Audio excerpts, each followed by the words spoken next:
And Dr. Vishal, I request you to continue with Dr. Deepak Agrawal's presentation, who could not make it today.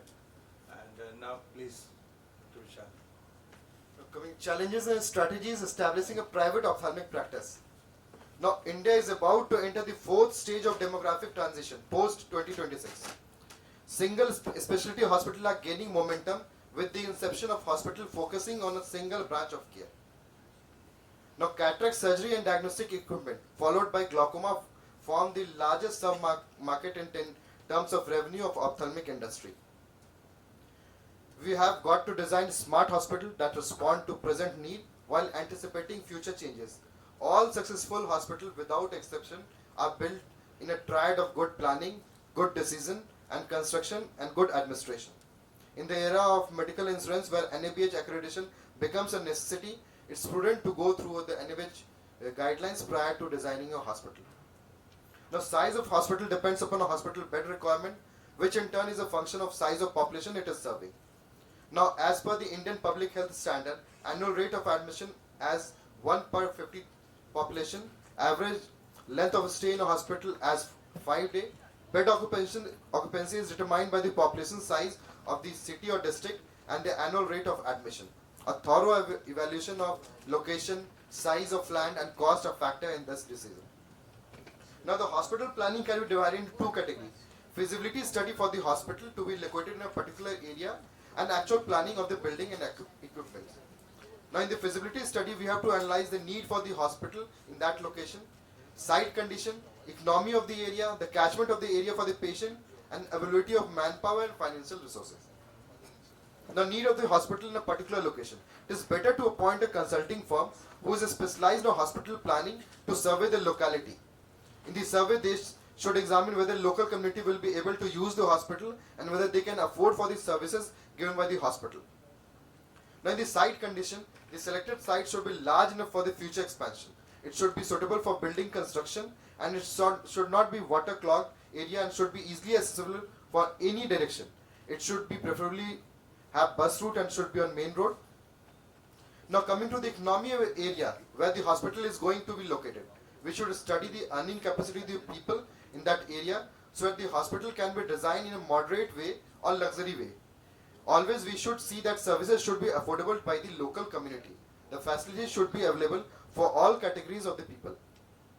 Coming to the catchment of the area for the patient to utilize the service. In the preliminary survey, we should find out whether the people can use the services of the hospital or not. Then comes the availability of manpower. We should ascertain whether enough paramedical staff and other personnel like sweepers, watchmen, office staff, etc. are available locally. Also, facilities like transport, education institution and other basic facilities should be available for the staff nearby the institution.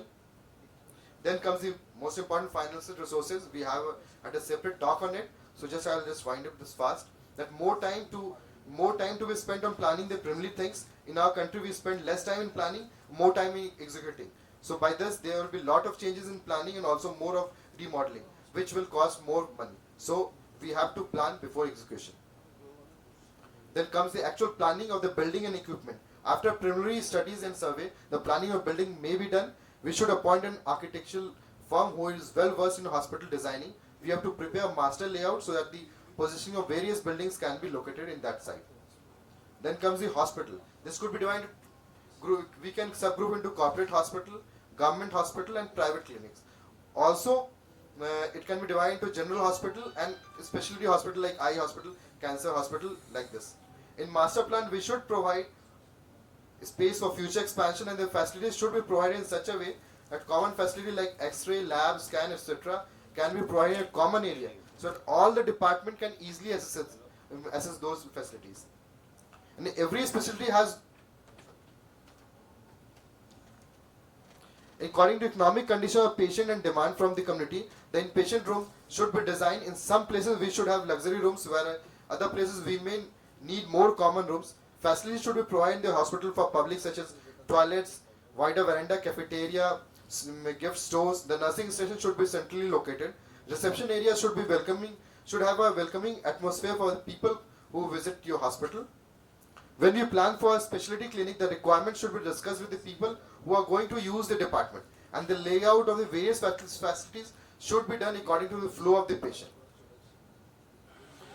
Coming to compliance like director index, then registration, rental lease, fire department NOC, building occupancy certificate, biomedical waste disposal certificate, civil surgeon state registration, pharmacy registration, drug, these license, what all the protocols as per NABH and other thing, you have to fulfill this. So to conclude, no patient wants to end up in a hospital, but when they do, they want the experience to be frictionless, comfortable and reassuring as possible with minimal wait and delay. The reality is that despite impressive advances in medical innovation, hospital care today is all too often plagued by disconnects and inefficiencies that get in the way of optimal experiences and outcome. So as envisioned, connect people, data and technology in a very intelligent way to improve operational efficiencies, advance clinical excellence and create seamless patient experience. Thank you.